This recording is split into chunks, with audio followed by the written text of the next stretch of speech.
things in life that's certain. Death, taxes, and 85 will always go.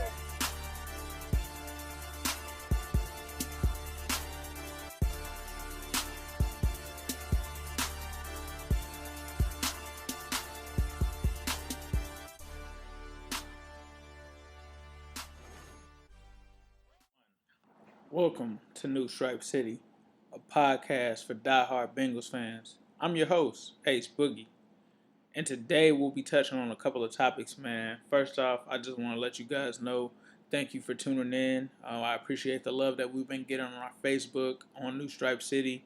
We're getting all kinds of things, messages, likes. I'm getting tweets, followers, so I truly appreciate you guys.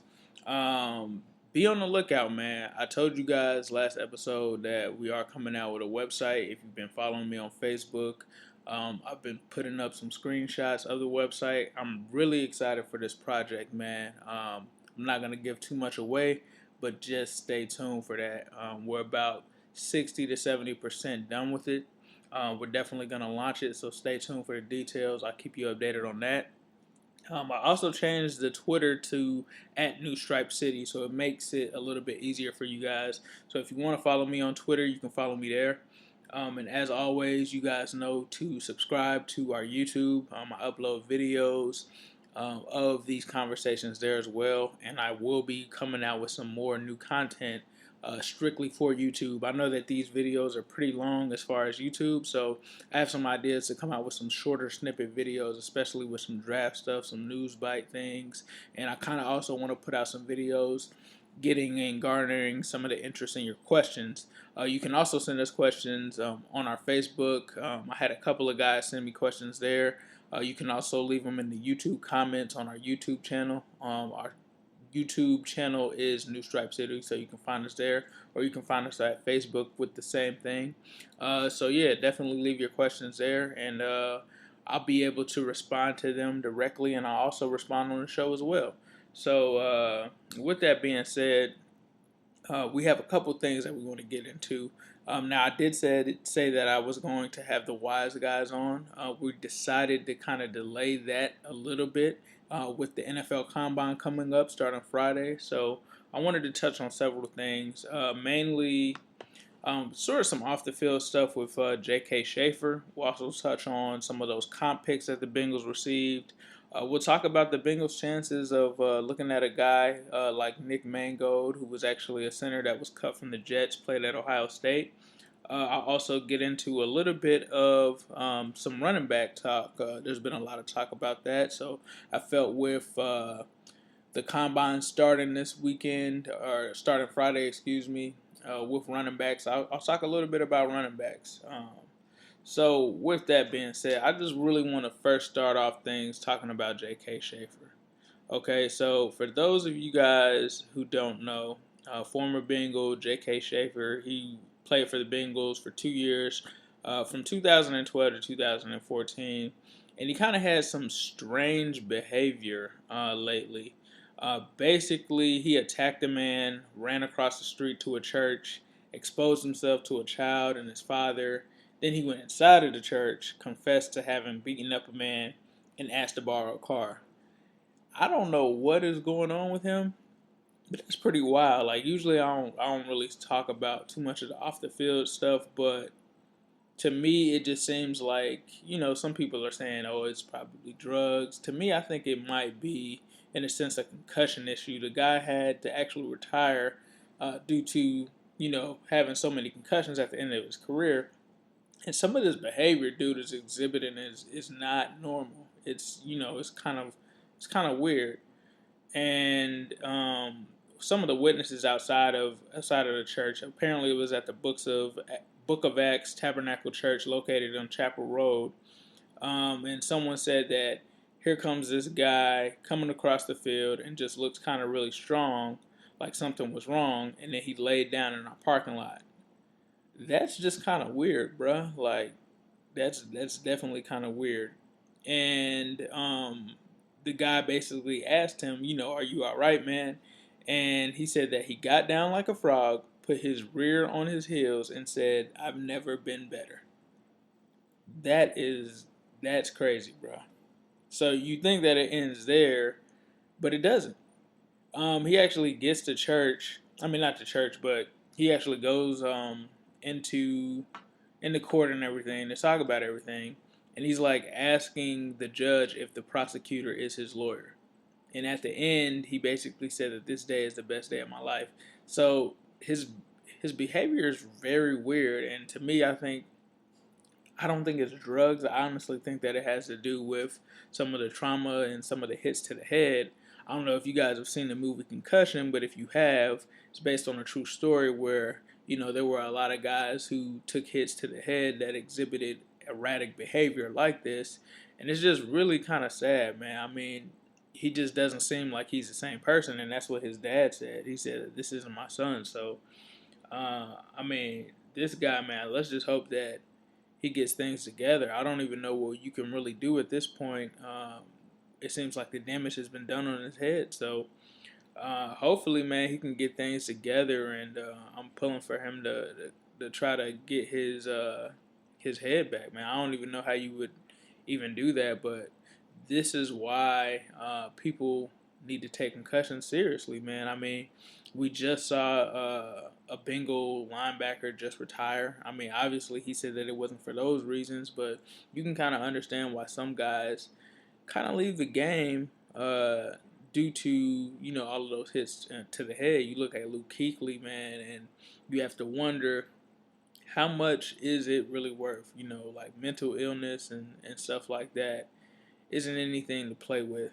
These guys get paid millions of dollars, and you wonder why some guys walk away. But what good is millions of dollars when you don't, have the mental fortitude or aptitude, or you're not even conscious of things that you're doing? I mean, walking up on a kid and a father and exposing yourself and saying that it's the best day of your life, clearly something is not all there, man. So, J.K. Schaffer, I hope that he's all right. This guy's only 26, and he's facing charges of assault, breaking and entering, and public indecency. So, man, that was kind of wild. Wow.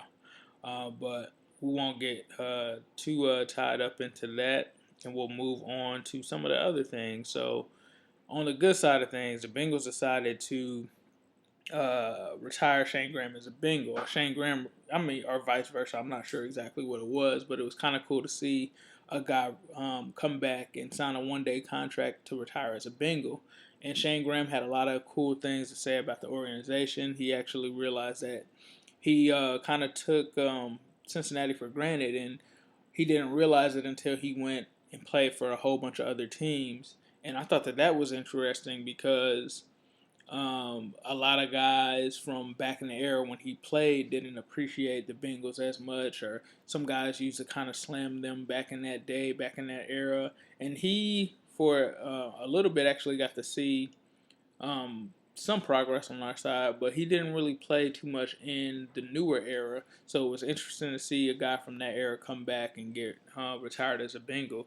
Honestly, I'm not gonna crank on Shane Graham. Shane Graham, honestly, was actually pretty good for us coming after Neil Rackers. So if you guys are real Bengals fans, or if you're from that era, you guys will remember Neil Rackers and how bad he was.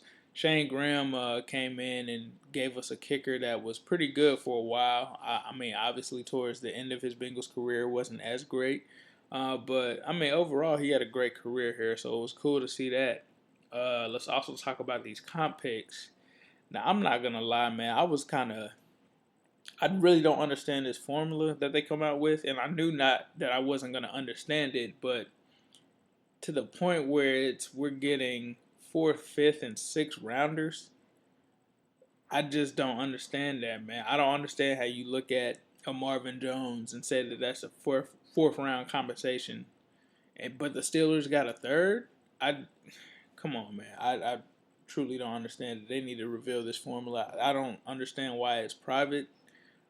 Clearly, there's something shaky going on, but I'm not going to complain too much. But I just don't really understand how Marvin Jones equates to a fourth rounder. Reggie Nelson, who went to the Pro Bowl last year, equates for, I don't know, a fifth or a sixth rounder. just really doesn't make sense to me. So for those who haven't heard yet, these are the comp picks that we received. We received 4 of them. So the first one is in the 4th round at pick 138. The next is in the 5th round at pick 178. 6th round 219 and 7th round 253. In my opinion, I thought that we'd at least get one third rounder, whether that was for Marvin Jones or Reggie Nelson. I felt like it would go that way. You look at Mohamed Sanu, he went to the Super Bowl, but apparently he was only worth a six round pick or something like that. I don't understand this formula, but I'm not gonna complain. I mean, yeah, I could sit up and complain and say that we should have a third or, a 4th rounder, but I mean, it is what it is. We just have to play with the cards that we were dealt. But this makes things interesting, man. I'll talk a little bit about this. The Bengals now have 11 picks in the draft, so they have their 7 regular season or their 7 round picks, and then they also have these comp picks. And to me, it puts us in an interesting position. I actually think that this will make the Bengals more prone to settling a lot of their holes in the draft versus free agency. A lot of people think there's no room for 11 draft picks, and I understand that. I can totally see that. I totally justify that as well. But in my opinion, I could see them going out and retaining guys like Andre Whitworth, Drake Kirkpatrick, Eric Winston, and T.J. Johnson, and then I can kind of see them shutting off from free agency and focusing on the draft. But if you look at it, there are a lot of free agents this year, so there's a lot of holes or a lot of open spots due to those guys not being there. You look at a guy like Adoma Peko that's gone, so that's a spot that has to be filled. You look at defensive end with Marcus Hunt, that's a spot that needs to be filled. Dansby could possibly be gone. I think that there's a couple of linebacker spots open. In my opinion, I think you can have, maybe 1 or 2. And that's the thing, too. I'll just touch on this real quick, but a lot of people are overlooking linebacker, and I'm kind of wondering why. Because I actually looked and started reviewing some of the film from last season, and watching this linebacker core without Vontaze Burfict was painful. I know some of you guys follow me on Twitter, but it was painful. I mean, simply it was painful. Vinny Ray and Carlos Dansby, that's just not going to cut it. I'm sorry. Vinny Ray is a great guy. He does a lot of great things for the community. He's a pretty decent backup. But having that guy out there the entire time, no. It's just not going to work with me. But yeah, I could see them using some picks on some linebackers. You've also got a offensive line that you have to retool and rebuild. I could see some of the picks going there. So it really wouldn't shock me if the Bengals traded up with one of the comp picks. I could see them trading up once. I think any more than once in this draft will be out of their character. They've only traded up once or twice, I believe, throughout the Marvin Lewis era. And I know one of the times was for Russell Bodine, and that wasn't until the 4th round. So I don't really see them trading those comp picks to move up in the 1st round, not even the 2nd round. I think at the earliest you'll probably see them move up in the 3rd round. But with that being said, I think you could possibly see them have about 8 guys, like maybe 8 rookies. 2 of them will probably go to the practice squad or something like that. But I could definitely see them using those draft picks to their advantage as far as filling out the roster versus having to pay some of these guys. And that's where we get into some things here. So a lot of people are upset because they want the Bengals to spend a lot of money, right? And they see headlines like Kevin Zeitler isn't returning, and they look up at these sites like Spotrac and they see that the Bengals have apparently all of this money, right? So a lot of people get upset and they're like, well, we should go out and spend a majority of the cap. And I just wanted to kind of touch on this, man. To me, I feel like there's an illusion that the Bengals really have all of this money, right? The way that the Bengals kind of do things And if you've been a fan for the longest, you should realize this. And I just had John Thornton on to talk about all of this. He's an agent. He actually works in the NFL. He actually rubs shoulders with executives and things of that nature. And, he said that a lot of people are trying to copy what the Bengals do here. And what the Bengals do is they like to try to do long-term deals ahead of time. They like to try to do as much as they can with managing their money to use it to their advantage and have great value for the money that they spend. And they like to offer contracts that allow their team to retain talent. So a lot of people are like, okay, draft retain. Well, you can't retain everybody, especially if you're drafting well. So right now, the Bengals are projected to have about $44 million in cap, right?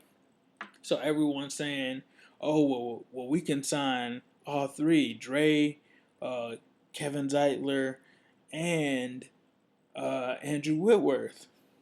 I don't think so, bro. Do you know how much money that is? And people are just looking at the bottom line like, oh, we have $44 million in cap. Yeah, you have $44 million in cap, but at the end of the day, you can't spend the majority of that on three players. Does that make sense to you guys?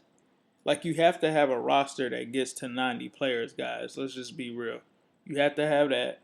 Number two, you have to have money for the draft picks. Like, you have to pay your draft picks, man. You can't. They just don't. Play for free now. And then you also have to allocate money towards future players, and that's what the Bengals do. Usually, what they do is they attempt to extend guys a year before, so that way, they save themselves some money. They save themselves the risk of letting a guy get to free agency and get an enormous contract that they won't be able to match. I don't see what's wrong with that. And so, to me, I understand some of the frustration, but you have to look at it this way. Typically, when the Bengals want guys and they want to retain guys, they try to retain them a year early. That's what they did with Kevin Zeitler. Were they wrong for doing that? No. Are they wrong for looking about keeping, how they want to allocate some of that money? I don't think they are. Kevin Zeitler's going to make near 11 to 12 million a year. Okay? And when you have guys coming up on the books like a Tyler Eifert next year, a Vontaze Burfict next year, you look 2 years down the road, you've got Carlos Dunlap and you've got Geno Atkins. I'm sorry, man, you're going to have to make some tough decisions. So if they were to pay all three of those guys, so let's just say, worst case scenario, Kevin Zeitler signs for $12 million. That's $12 million, and then Drake Kirkpatrick's getting at least, in my opinion, $10 million minimum, maybe $11. And then you have Big Wit, who just played under a contract for 2 years with an average salary of $9 million, but he could get $10 to $11 million. So let's just put in $11 million just for fun. That's $33 million. And I mean, I understand a lot of that isn't going to directly be hard cap, but majority of that is. So where are you going to have the money to use $33 million on three players, right? You have 44, so that leaves you with $11 million. Are you really going to be able to sign draft picks after that? Are you really going to be able to make a 90-man roster after that? Those are things that you have to think about. So all these people saying that the Bengals have the money to do it, where? Where do they have the money to do that? I really don't understand where they had the money to do all of that. And that's my thing. Like, if it comes down to it, if you're looking at a guy like Tyler Eifert, right? Yes, I know he hasn't played, but Tyler Eifert is an elite tight end, man. He's rare. He's rare. You can't really find another Tyler Eifert. And Tyler Eifert is going to at least get $10 million a year. I don't care what anybody says about this whole, oh, he's injury prone. A lot of tight ends are injury prone, bruh. Julius Thomas, Rob Gronkowski, the best tight end in the NFL, is injury prone. There's Jimmy Graham. You look around the league, a lot of the top tight ends, tend to have injuries, man. And he's going to get at least $10.5 million a year. You've got Vontaze Burfict next year. He's easily looking for $10.5 million. And I'm telling you, he's looking for that money. I know for a fact, okay? I have a source that definitely knows that he's looking to get paid next year. He's not making that much right now. And when you look at the market at linebacker, after guys like Levante David have signed for enormous sums of money, he could be looking at possibly $10.5 million a year. And are you not going to compensate him? He's a top linebacker in the NFL. You're going to have to pay him. Okay. And so then you look at that, and if you try to lock one of those guys up this offseason, you don't have to worry about that next year. And that's what people don't understand is you have to also take into account that you're trying to work in deals for guys next year so that they don't hit the market. Because if Vontaze Burfict hits the market and Tyler Eifert hits the market next year, then what? So people don't understand that. And that's the reason why the Bengals, and I feel like the Bengals are smart. I'm in the minority, but they're smart because they allocate and roll over money to the next year to help them retain those guys. So you have to move that money over. We've seen them do that with A.J. Green, with Andy Dalton. We've seen them do it with Geno Atkins. Those are guys that you're going to have to pay. Geno Atkins is making around like $10 million right now, right? A year. And that is solely because he signed his deal before Ndamukong Suh. Suh is making about $20 million a year. So like even some people had brought up he's gonna be 31 when he signs his next contract, and to me I don't think that matters as much. I think even at 31 he's gonna get 15 to 16 mil a year in average salary. You're gonna have to pay him. So to me at most you might have to pay him near 20 million. Heck, by the time that his contract expires, 20 million might not even be the top rate by then because the contracts always reset themselves. So you could be looking at having to pay Geno Atkins $20 million, and that's one of the best players on your team. So to me, I understand why they're doing what they're doing. Carlos Dunlap, he's getting about, I want to say, 7 to 8 million a year right now. That is pennies on the dollars for an edge rusher. He's gonna get a lot of money, man. He could be getting about 15 million a year. So a lot of people try to say, "Oh, well, we'll have the money then." That's not how they do things, and that's not a smart way to do things. That's how you lose players in the process. So they don't have as much money as people are saying. Okay, so you have to look at it that way.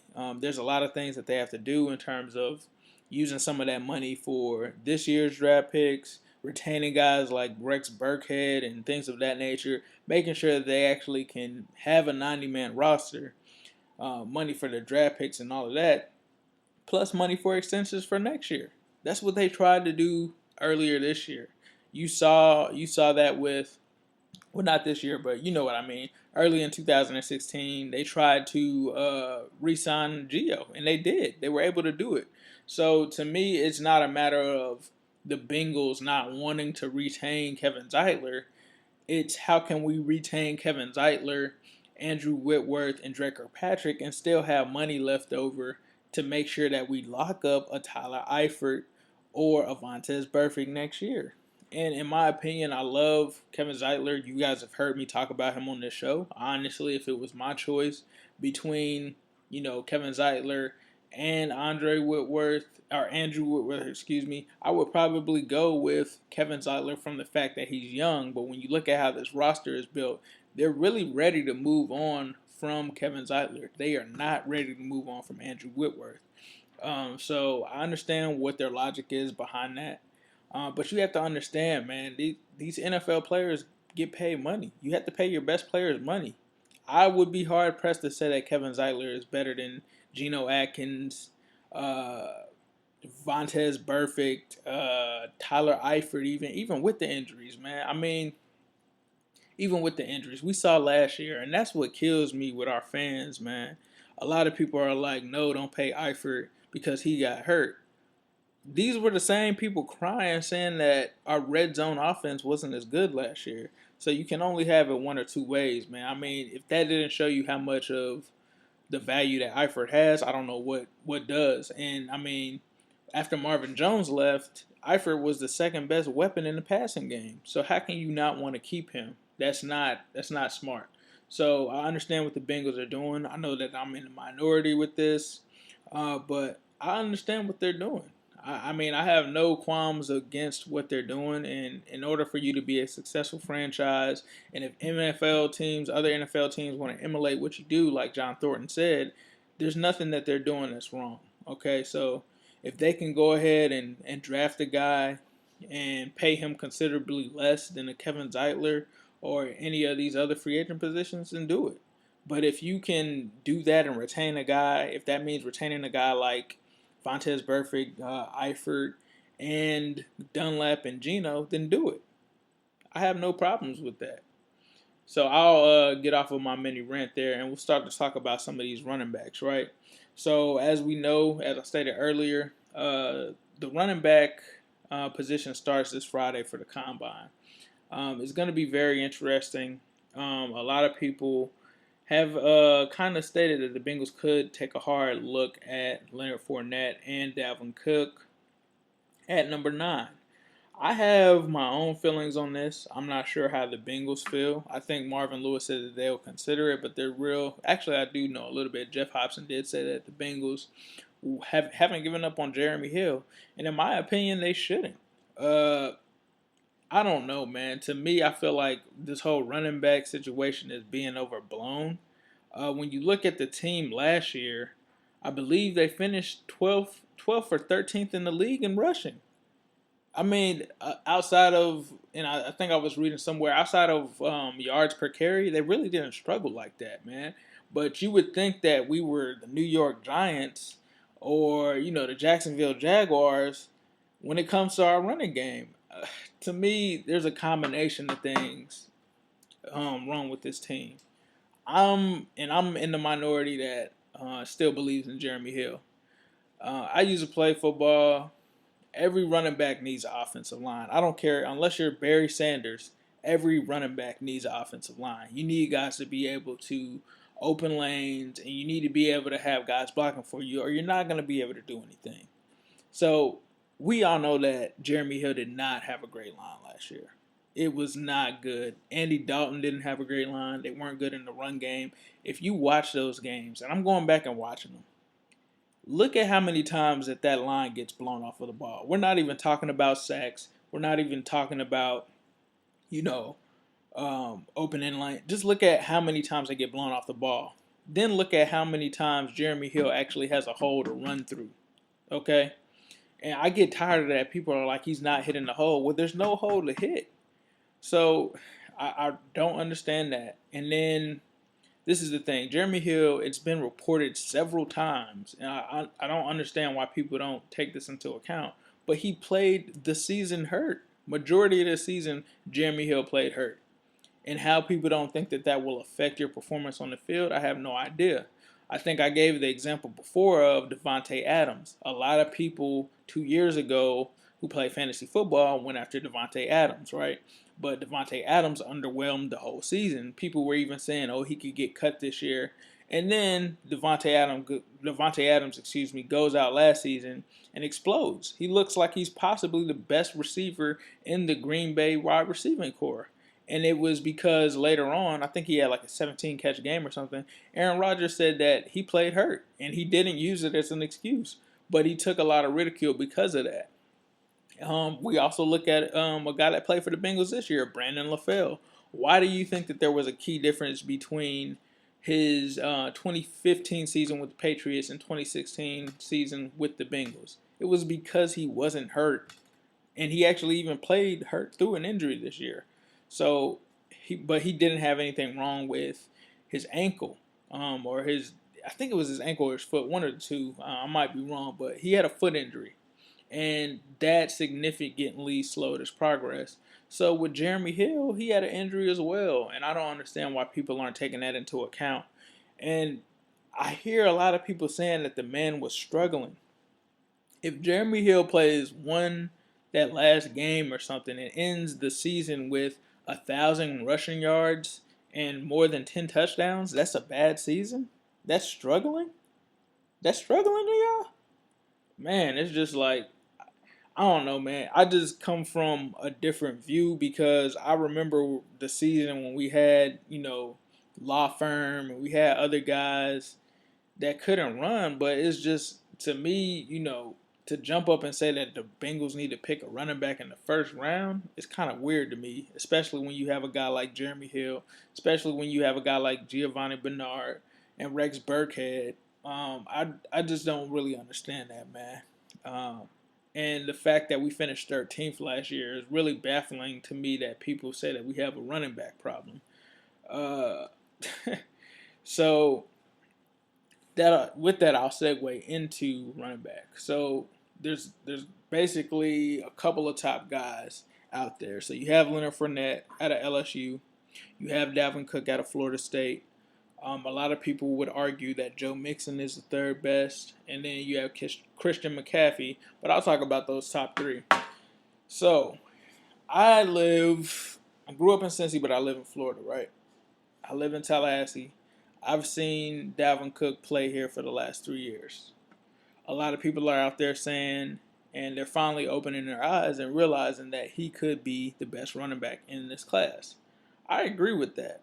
Dalvin Cook, for the last 2 years, has been the Florida State offense. Believe it or not, he's been the entire offense. And he really has been slept on, and I don't understand why he has, because a lot of people, not only around here, but some members of the national media who have votes for the Heisman, believe that he should have been considered the last 2 years. It really was a travesty with him not even making it there. I don't understand how that happened. Maybe it had something to do with the off the field issues. But he's been one of the best, if not the best player for Florida State the past 2 years. So I'm talking about those teams that included Jalen Ramsey, that was picked fifth overall. Cook was still the best player. The reason that I like Dalvin Cook is, obviously Florida State has a pro-style offense, but you look at this guy's production. Each year he's played there, he's at least had a minimum of 1,000 yards running every year. There isn't any year where he doesn't. He also can be utilized in the passing game. He's a receiver. He's quick. I love his vision. Cook is just a complete ultimate package. Another thing that impressed me with Dalvin Cook while playing at Florida State, there was a game where this guy pulled his hamstring, right? And those of you, who play fantasy football know how dreaded those hamstring injuries are, right? This dude left the game. He came back, I want to say, the next week, and still was getting off with like a torn hamstring. The guy busted like a 60-yard run and had to slow down because he like aggravated his hamstring again. But the guy didn't miss any games. And a lot of people kind of slept on him because Florida State hasn't been as good as they've been since that national championship run in the year after that. But he has been legit. And this guy was able to get off a couple of years without having a great offensive line at Florida State. So I understand why he's being, pegged as possibly being better than Leonard Fournette in the league. And I would have to agree with that, not only just because I live here, but, look at the guy. Watch the film. There's a reason why he's being pegged that way. He can do everything. He's a total package. He can block. He can do all of that. They consider Dalvin Cook in Tallahassee one of the best Florida State players of all time. And you have to look at recently the drafts and the talent that Florida State has been putting in the NFL. These guys have been doing pretty well in the NFL, and I think that he's NFL ready. The only concerns I have about him, he may have some fumbling issues, but I think that can be corrected with coaching. And the most thing that you have to worry about with Dalvin Cook is more so kind of his entourage, kind of the guys that he hangs out with. So that can also be corrected, given the right situation. But I think that he's, in my opinion, the best in this class. Now, some people think that is Leonard Fournette, and I understand that. A lot of people have actually even compared him to Bo Jackson. I'm not going to go as far as to say that he's Bo Jackson, but I can see it. I think John Thornton also talked on that too. He said that he sees the next Bo Jackson. I like Fournette. I don't think he's much of a different running back compared to Jeremy Hill. To me, what scares me about Fournette is you look at his production, and this was brought up on another podcast. I think the Orange and Black Insider with the guys from Cincy Jungle, and they pointed out a key stat to me that was very important. Every game that he played against Alabama, he did not have great games, okay? You look at the last 2 seasons, 30 yards.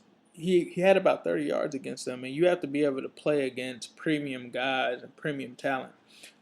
His freshman year, I think he had the best statistical output against him, and he ran for like 78 yards. That's a red flag to me. And to me, I get why people think that he's great, but you have to remember, man, this is the NFL. Just because you dominated in college does not mean that that translates to the NFL at all. The linebackers are faster, the linemen are faster, the holes close faster, everybody's faster. Okay, I'm not saying that he can't be good. I think that Leonard Fournette will be a good running back, but I wouldn't be surprised if Dalvin Cook was better just because Dalvin Cook's game translates more to the NFL to me. He's more of a passing, he's kind of a weapon in the passing game. To me, if you had to compare him to somebody, he kind of actually compares to Ezekiel Elliott, except that he's a better weapon in the pass game as far as Dalvin Cook. When you look at Leonard Fournette, he really wasn't used that much in the passing game, and he's more of kind of like a bruiser. But another thing that kind of warns, I'm kind of skeptical with Fournette in terms of his ability to stay healthy. How healthy can he stay in the NFL? And then you have to look at a guy who wasn't even willing to play in the bowl game, which I can see both sides of that. But at the end of the day, man, when your team needs you, you have to be able to play. So I don't know if that meant that he was a little selfish. So would you really want to bring in a guy like that would have to, share opportunities with a guy like a Giovanni Bernard? I don't know if he would be completely open with that or not. And I'm just judging off of, his decision making, but who knows? But I wouldn't be mad if the Bengals did take him, but I really don't. I would rather them take Cook because I feel like he's a better fit for their offense. And the third guy, Joe Mixon. Now I'm gonna be in the minority on this one too, and I think I'm gonna spark a little bit of a debate. But I think that's the beauty of draft season. You can come out with your own opinions, and I just like to look at film, man. And I like to analyze film and look at it from the eyes of being a former player. And when I look at Joe Mixon, man, I really don't see the hype that everybody has for this guy. And I mean, I know I'm in the minority there, but to me, I'm hearing, Le'Veon Bell and all of this. Like, are we serious, bro? Just because you can, run the ball and catch the ball out of the backfield, that doesn't mean you're Le'Veon Bell. To me, Joe Mixon is a pretty good running back. I'm not saying that he'll be bad as well, but this whole he's the next AP stuff, please chill with that. Please chill. Please chill with the Lev Bell comparisons. To me, when I watch this guy, and usually when I watch a guy, I get a certain feeling and they just jump out on film. Joe Mixon really doesn't do that to me. And some of the things and some of the flags to me on Joe Mixon were that I didn't see enough from him in the pass protection game. So I have some questions there. His field vision, to me, doesn't seem like it's the best. I saw him, make some turns into a couple of guys he could have avoided. And his breakaway speed, he does not have breakaway speed. A lot of the runs that I saw him make at Oklahoma, somebody in the NFL would have tackled him way before he was able to burst that long run. I actually like his teammate that he played with, Samaje Perine. I really like that guy because he shows that he has like the complete package. But that's not to say that Joe Mixon won't be good, but I just think he's kind of overrated, man. I think when you look at him in comparison to Cook and Leonard Fournette, I don't even think it's close. As far as, how dynamic those other guys are. So I think, and I read something around somewhere else, and I kind of agree with them. I think a lot of people are infatuated with finding that diamond in the rough player.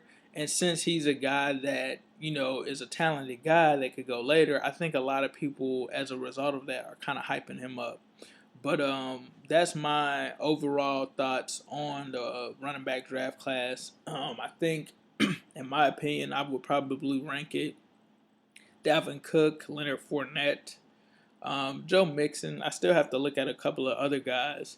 But one bonus guy that I'll throw in to me that looks like he could be a pretty decent sleeper running back still in the later rounds in this NFL draft is Le'Veon Smith. Take a look at him. When you watch the guy on film, he just looks like a guy that was born to basically be an NFL running back.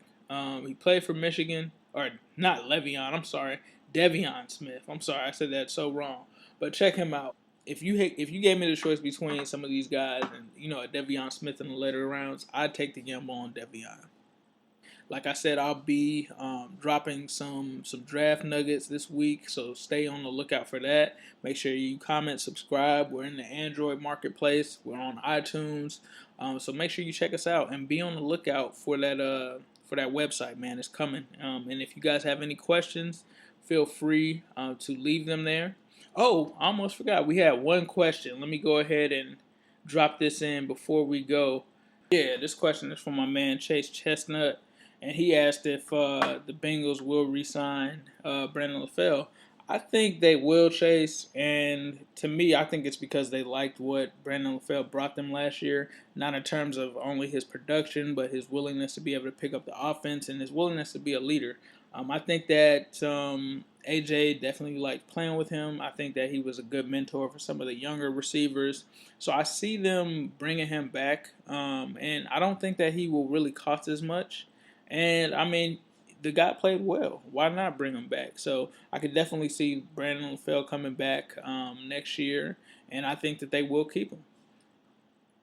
And in honor of, for my hip-hop heads out there, in honor of the Just Blaze Swiss Beats beat battle that we witnessed. If you haven't saw it, or if you're a fan of hip-hop, check that out, man. It's ridiculous. But in honor of that, I'm going to have to leave you guys with a new cutoff song. So if you're listening to this in your car, I'll have that on there. Unfortunately, with YouTube, with the copyright restrictions, you'll only have to hear my regular sign out. But yeah, I'll leave you guys with that.